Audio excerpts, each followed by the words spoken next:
JBN, we keep you informed. I am Michelle Jones, and in the news, stolen phones won't work anymore, says Digicel CEO. To further protect its customers in instances where their phones have been stolen, Digicel has announced that it is collaborating on an industry solution to block stolen phones from accessing our local mobile networks. The move represents a significant step in an industry-wide effort to prevent the sale of stolen phones. The word here is that, very soon, stolen phones will no longer work on any network in Jamaica. We're enhancing this assurance by working diligently through collaboration with the Ministry of Science, Energy and Technology and industry stakeholders, declared CEO of Digicel Jamaica, Jabor K. Already, Digicel customers are able to report loss or theft of their phones. However, the devices are only blocked in its network. By supporting a cross-network solution, stolen phones will be disabled and included in a national database that will prevent them from being reconnected to any network. There is significant need for this now, considering that more robberies today involve the theft of a cell phone, with some incidents leading to injury and even death. This cannot be allowed to continue, Keomov remarked. In addition to cross-network blocking, Keomov is urging smartphone users to download and use apps that may help to track their devices and protect their data in the event of phone theft. Above all, the Digicel CEO is urging persons to report all instances of phone theft to the police. One killed during police military operation in Central Village. An unidentified male was fatally shot during a confrontation with members of the security forces during a joint police military operation in Central Village, St. Catherine, on Thursday. 1.38 special revolver and 3 rounds of ammunition were seized in the incident. Police said the incident has been reported to the Inspectorate and the Professional Standards Oversight Bureau IPROBE and the Independent Commission of Investigations INDECOM. 3 shot, 2 fatally at bar on Maxfield Avenue. Investigators probing Wednesday night's double murder at 117 Maxfield Avenue in St. Andrew theorize that the attack stems from a neighboring police division. Marlon Carr, a 44-year-old bearer, otherwise called English, of Sangsters Crescent in Kingston 14, and Natasia Douglas, a nurse of an Arborview address, were shot and killed. Another man was injured in the incident, which occurred about 8 o'clock. Speaking in an interview on Thursday, Inspector Earl Grant said he was unable to divulge certain information as he did not want to compromise the investigation, which is in its early stages. What our intelligence is telling us is that there are in fact some issues in the Kingston Western Division, and this is a spill-off as a result, he shared, noting that the police is still trying to verify this information.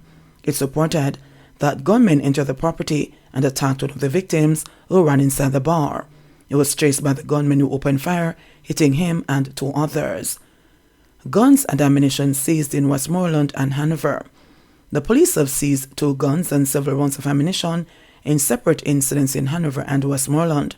In Westmoreland, the police seized a gun during a snap raid at a bar on Barracks Road in Negril on Tuesday. The Savlamore police say about 10:55 p.m., lawmen acting on information went to the premises and conducted a search. During the search, 1 revolver was seized. Meanwhile, police officers assigned to the Hanover Division seized an illegal gun and 8 rounds of ammunition on the Chester Castle Main Road in the parish on Wednesday.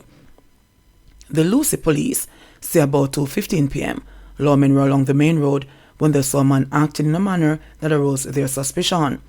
While being approached by the lawmen, the man allegedly ran, leaving behind a bag containing 1 revolver with 5 cartridges inside, as well as 3 additional cartridges.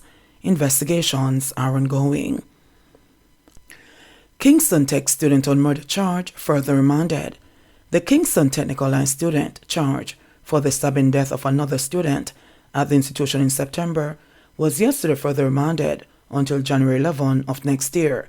The new date was scheduled Wednesday when the 17-year-old accused returned to the family court.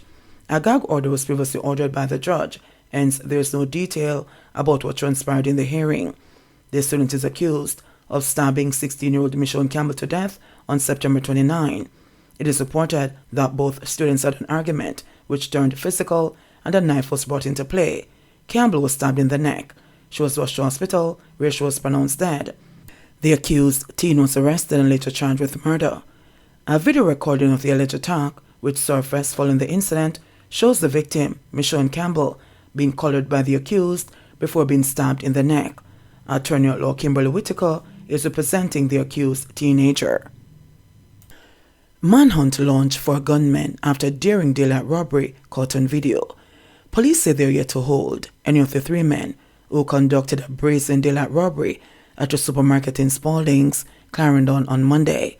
The dramatic incident, which was caught on video and has since gone viral, occurred in full view of 2 young children who walked among the gunmen during the robbery. According to reports, 3 cell phones and $400,000 were among the things taken during the robbery. The police say they are trying to ID the 3 men, 2 of whom were armed with handguns. In the video, the 3 men walked into the supermarket, one behind the other, before one pulled a gun and ushered 2 men, one of whom was a security guard, to one side. Another of the men, who wore an orange shirt, also pulled a gun. A little girl who was on a mobile phone walked out of the store despite the efforts of the gunmen at the entrance to stop her. She stood outside and looked up the street as the men proceeded to rob the store. A toddler was headed for the entrance and was stopped by another of the gunmen who turned him back. That child stood among them as they continued their robbery. A cashier looked around and saw the gunmen, turned back around and held up her hands. She was unable to catch a woman who came to check out some items and put them on the counter. The video ended shortly after. Teen shot in drive-by. A 16-year-old boy remains in hospital after he was shot and injured in a drive-by along Bond Street in West Kingston on Monday afternoon. The teenager, who is said to be a 10th grade student, was shot twice in the abdomen as armed thugs sprayed the street with bullets. Another man was also shot in the incident. His condition is not clear. A relative of the teenager said the youngster was standing along the roadway when he was shot. He just come from school and stop and talk to some elders across the road when him get shot. When him legs them not moving. Me can't tell about his mental state, but him just stay out of space, she said. Another resident stated that none of the injured persons were involved in any wrongdoing and were shot because they were the available targets. This couldn't be anybody, because the little youth a schoolboy who not in a no war. And if a baby did a war, them would get shot or dead. Same thing go for the other person who get shot up. This mess up bad, because I could have more, could have worse, he said.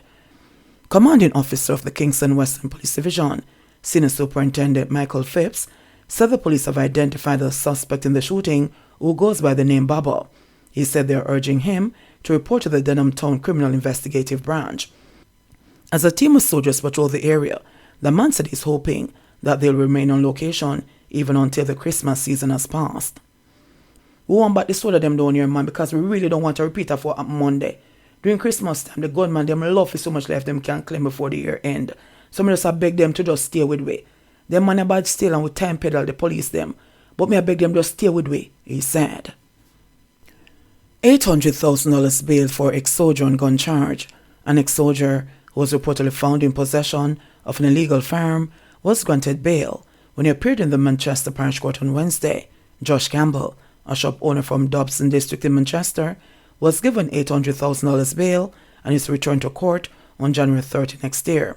Campbell is charged with illegal possession of a firearm, 2 counts of illegal possession of ammunition, possession of and dealing in ganja, and possession of uncustomed goods.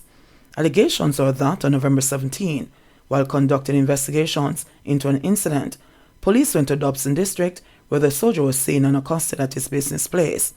Police said the shop was searched and illegal ammunition, vegetable matter resembling ganja, and illegal cigarettes were found. The shop owner's car was also searched and an illegal firearm found with several live rounds. The ex-soldier was taken into custody and following further investigations was charged. Suspect held in shooting of school's delivery man and teacher.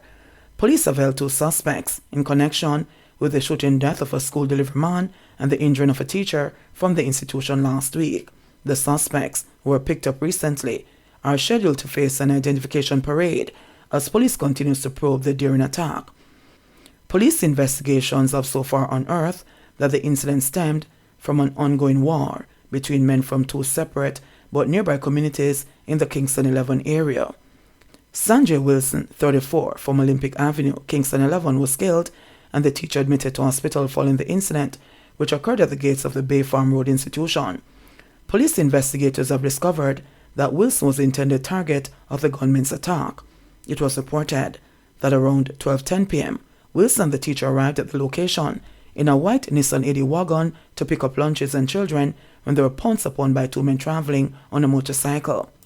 The Pillion, police reported, alighted and opened gunfire on them before they could exit the motor car, then went back on the bike and both men rode away.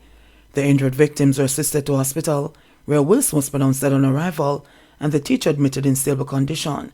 The police said 6 pen shells were found at the scene. JBN, we keep you informed. Please remember to subscribe, like, share, leave us a comment and click the notification bell to receive our daily news items.